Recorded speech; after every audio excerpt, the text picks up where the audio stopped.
Shalom Bapak Ibu sekalian, ketemu lagi di acara Rema pagi ini. Kita akan membahas tentang habitat manusia. Nah Bapak Ibu sekalian, saya sangat terkejut ketika mendengar seorang teman bercerita bahwa ternyata orang-orang Tiongkok kuno zaman-zaman dulu 2500 tahun yang lalu itu mereka tidak menyembah patung loh saudara. Mereka menyembah yang namanya Sangti atau Kaisar Langit.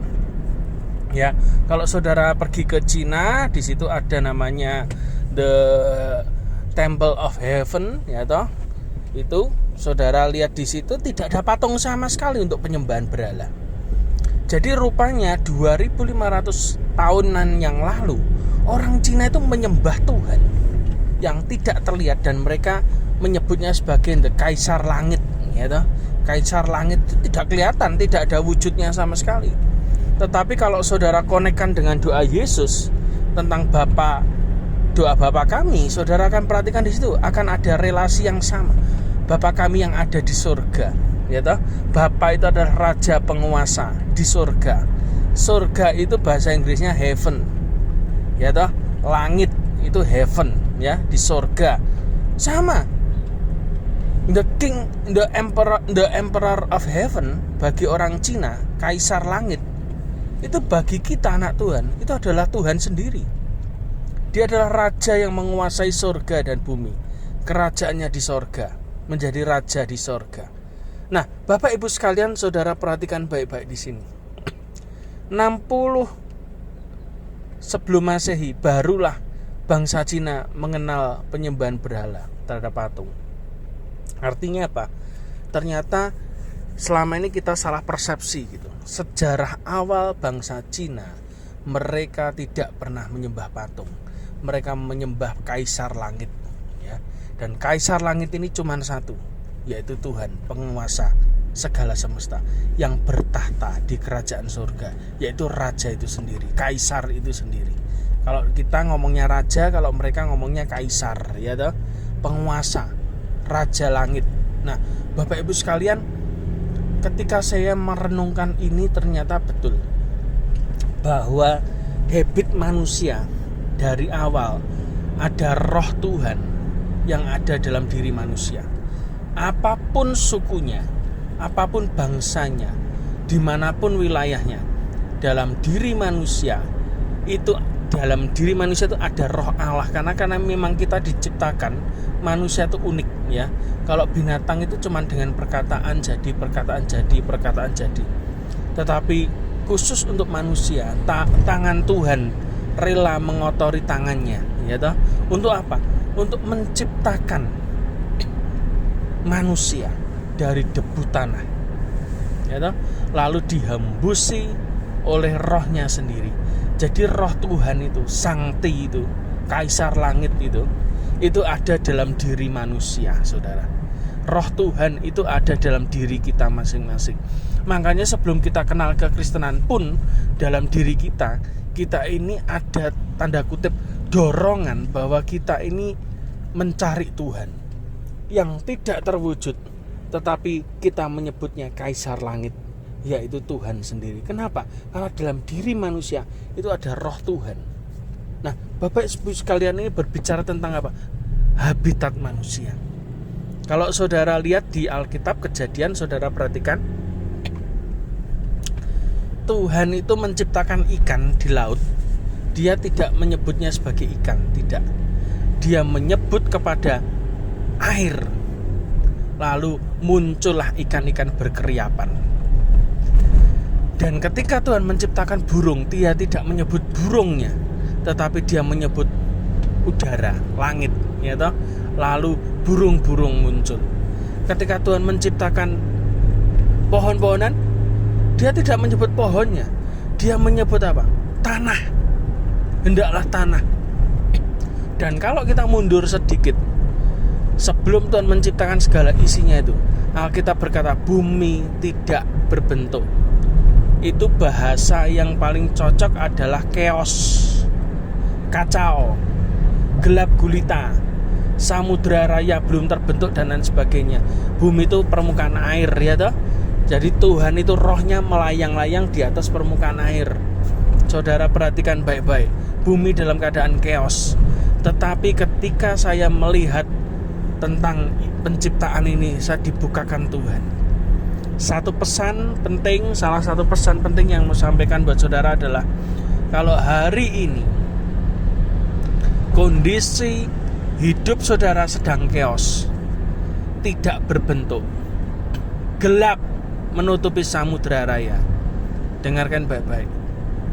Setelah ini nantikan, penciptaan itu akan ada dalam hidup saudara.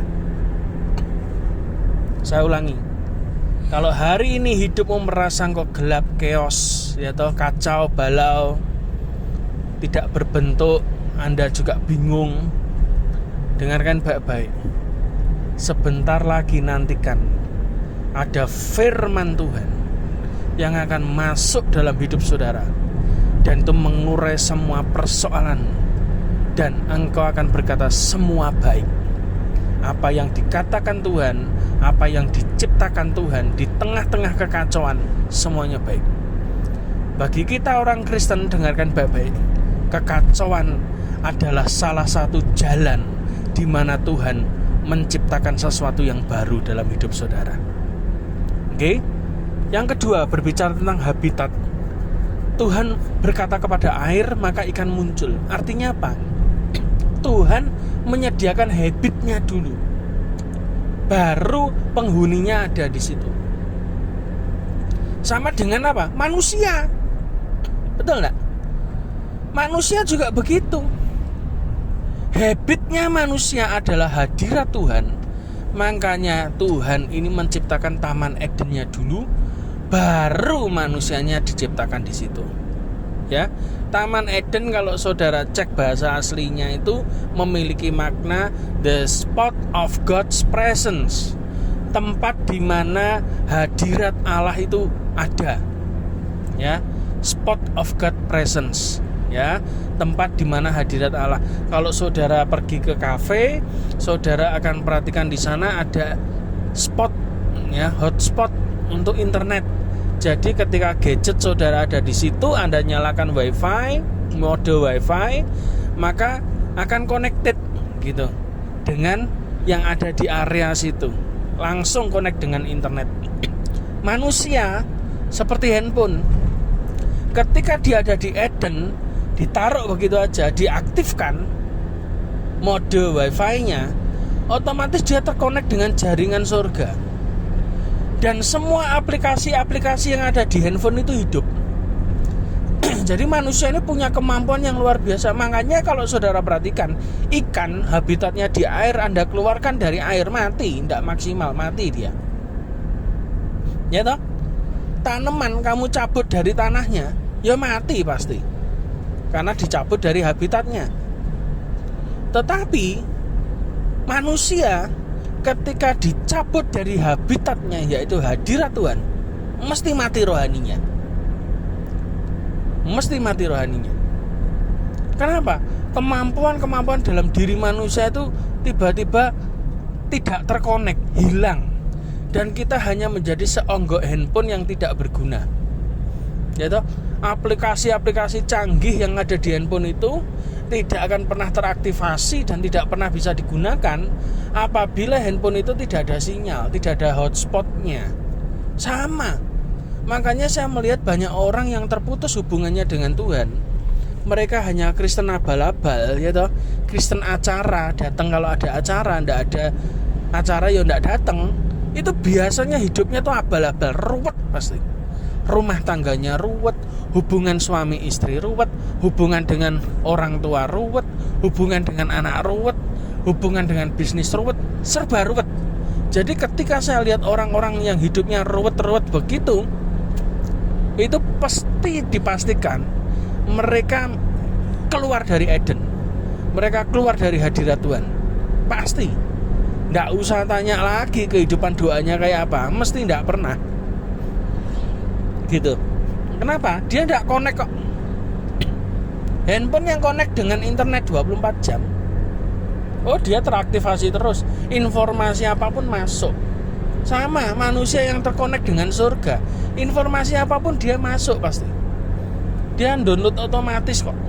Informasi apapun, WA pasti masuk, SMS pasti masuk, ya toh, notifikasi pasti masuk. Kenapa? Karena dia terkonek dengan surga. Dia ngerti apa yang surga sedang kerjakan. Makanya pelayanannya tidak salah-salah. Banyak orang Kristen lihat pelayanannya ya sembarangan, nabrak sana nabrak sini, ya toh. Itu kenapa?